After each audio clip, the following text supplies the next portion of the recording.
My name is Leo Sidran. I host the Third Story podcast on WBGO Studios. And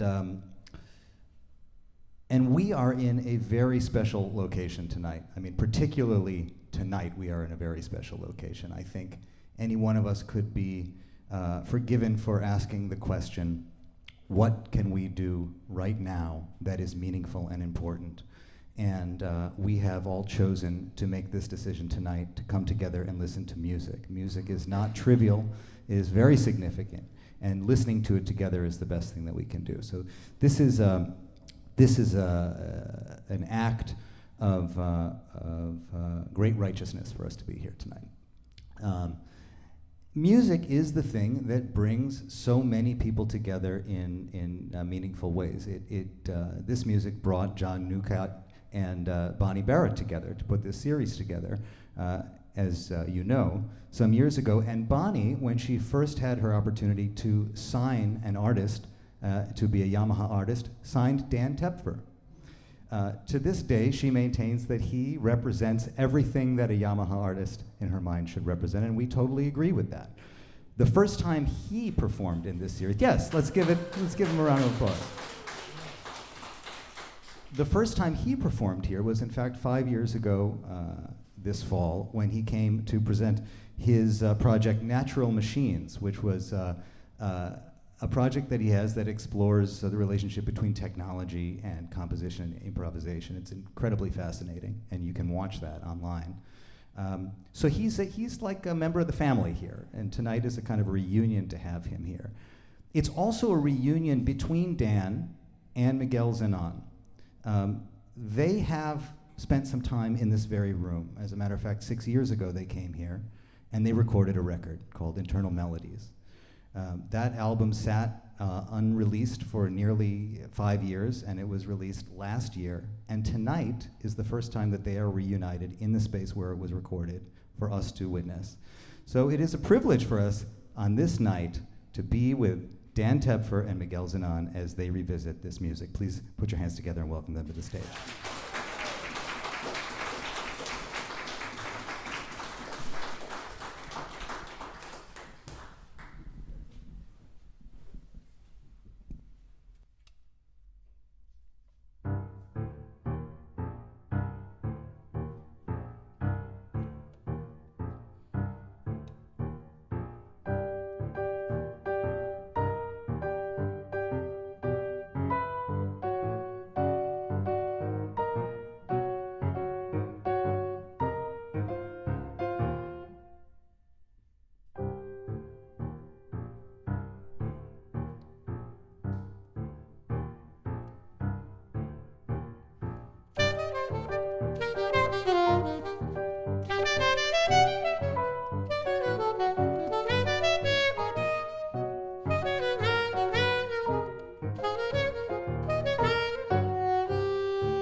I'm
going to slip in between the two of you to talk a little bit about what we've seen so far and what's coming next.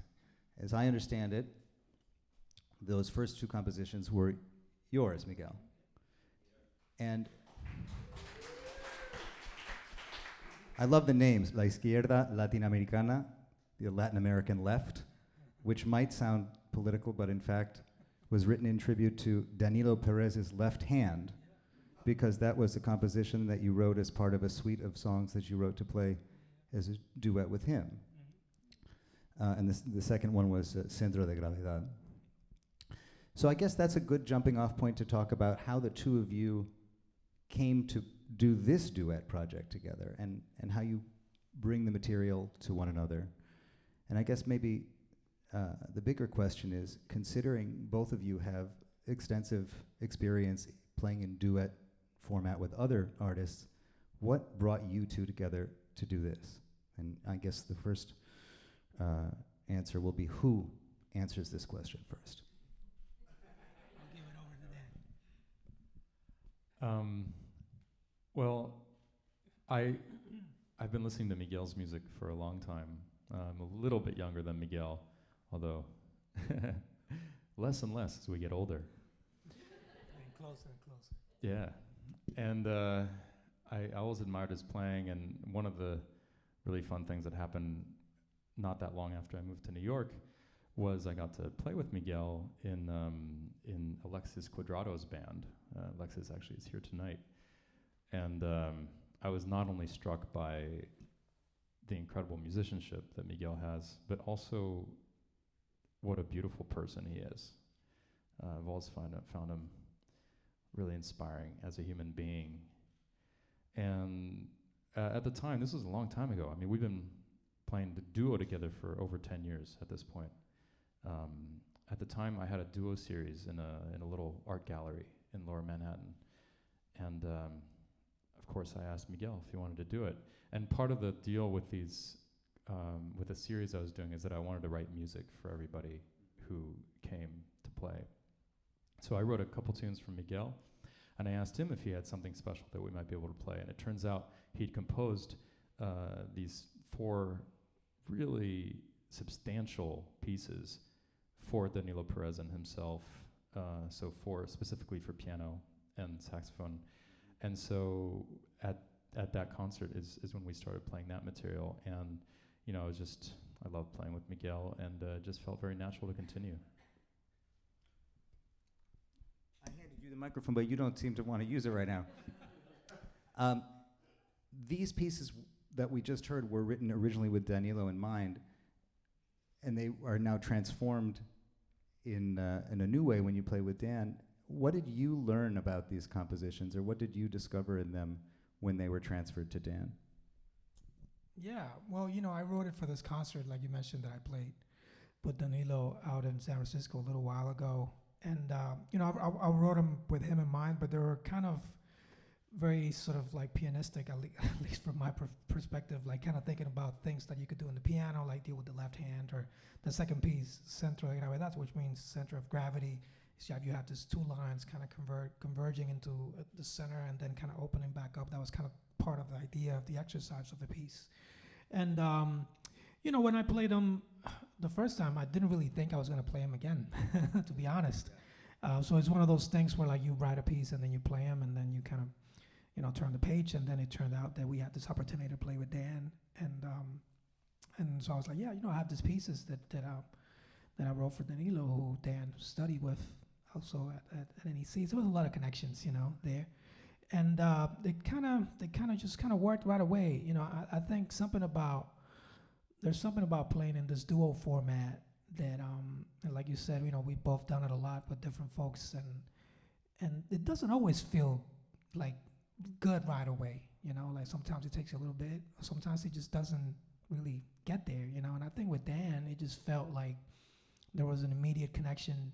Not only musically, but I felt like we heard certain things a certain way. There was a rhythmic connection that was really natural, and it just kind of organically developed into a project that eventually turned into an album and all that. But you know, it makes me really happy when things kind of happen sort of organically by accident, like, you know, like this encounter, and then it just kind of builds into a relationship just because two individuals who happen to be really similar musically happen to find each other that way. So really excited to always get to play with Dan and play this music.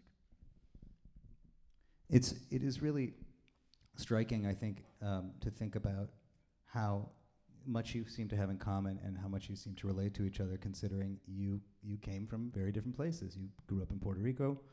Dan, you grew up in Paris. And I love these stories when people find each other with such diverse origin stories and find that they feel at home together. Not only do you have diverse origin stories, but you have diverse influences, because while, you know, these first 2 songs that you played were written originally for this concert with Danilo, the next composition you're going to play is inspired, as I understand it, by at least the feeling of a Bach chorale. Is that a fair way to set this up? Yeah, actually, that's really fair and perceptive of you. It's definitely a chorale, but it's a chorale that's using ideas about voice leading that are quite different from the ones that Bach would have used. I'm a big Bach nerd, by the way. I've made 2 records around the music of Bach, and he's just one of my lodestars for sure. And so the idea with this piece, Internal Melodies, that we're about to play, is that I actually mean the title both metaphorically, because I think we all have music going through our minds, and in some ways they're a metaphor for the train of thought that's always within us, the kind of life, the inner life that we have at all times. But also, this chorale that I wrote has multiple layers of internal melodies, as in the top melody is always the one that we perceive. That might be like the external melody. But then there are inside melodies, inside the chords. And so what I'm having Miguel do in the process of playing the piece is kind of excavate these layers one by one. Well, let's hear Internal Melodies.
I'm back. So as I understand it, those last two songs were two more of yours, Miguel. Actually, that last one was Ligeti's. Yes. It's a switch. Yeah. Oh, yeah. Sure. You should tell him about that last one, though, Dan. Well, the first one of these last two we Yes. played is a beautiful composition by Miguel called La Libertad. Yeah, and that's part of the same batch of pieces that was written initially for that concert in San Francisco. Then we started playing, and we played that a bunch, actually. It's a lot of fun to play. That's the easiest of the four, so we definitely started with that one. Can I ask a question about that? Because I was thinking about that title, La Libertad, freedom. When we revisit material over the course of many years, this is a song that was written, I don't know when a composition, when you wrote it, you recorded it in 2018. Here we are in 2024. Do certain compositions that you've written resonate differently with you at different moments when you play them? Yeah, I mean, that one in particular, compared to the other four out of the batch, is a lot less structured. So it's a lot, the other ones are very true composed, and there's a very specific form. And this one is basically we're just improvising over a melody over and over again. When I wrote it, I wanted to have something that was kind of with the melody at the center of the piece, and we could just kind of use that to flow. It doesn't really have a tempo, so it you know, I know you said, Dan, is the easiest of the bunch, but for me, it's actually kind of hard. Because it takes a lot of listening. You know, it takes a lot of listening. It's like you really have to pay attention, and there's always like this tendency to kind of get inside yourself when you're doing this kind of music. So it's great to get get that push out, you know, and say, okay, I'm doing my thing, but at the same time, I got to listen to everything else that's going on. So that piece kind of takes that. And like I said, it's a ton of fun to play with Dan. I feel like every time we play, there's something different, and it kind of goes somewhere a little different, maybe compared to the other pieces, which is they're a little more structured. So at least in terms of the structure, those other pieces are going to be similar every time. This piece is kind of different every time. I love that. I was actually wondering about that when you played this, because there is so much structure in so much of this music. I was wondering, where are the moments, the moments of real surprise? Well, that last one we played definitely has a lot of room for surprise, because what we did is we played the first 4 pages of an incredible piano study composed by Ligeti, one of my very favorite classical composers. To me, greatest classical composer of the second half of the 20th century. He wrote a series of studies for piano in the 90s and 2000s that have a lot of influence from African and Afro-Cuban rhythms. Explicitly, he became an expert in that field, partly because he had, as a student, a Latin American composer who turned him on to Latin American music at a time when it was much harder to get your hands on it. And this study in particular, called Fanfares, uses this incredibly infectious ostinato, and it's those accents are written into it. He's explicitly wanting it to be accented that way. And so what we did here is we played the first 4 pages of it as written, and then we're just improvising totally freely. And that can really go a lot of different places. That's really interesting, because it really felt to me quite structured, but it turns out some of the structure was improvised in the moment. Yeah, I mean, that's the beauty of free improvisation, is you get to invent that structure. Yeah. So we're going from a study to something else that an original composition can do, which is to honor or memorialize or process a really personal experience. This next composition is a tribute to your mother. Yeah, that's right. This is called Solstice, written for my mom.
That's Dan Tepfer and Miguel Zenón performing music from Internal Melodies.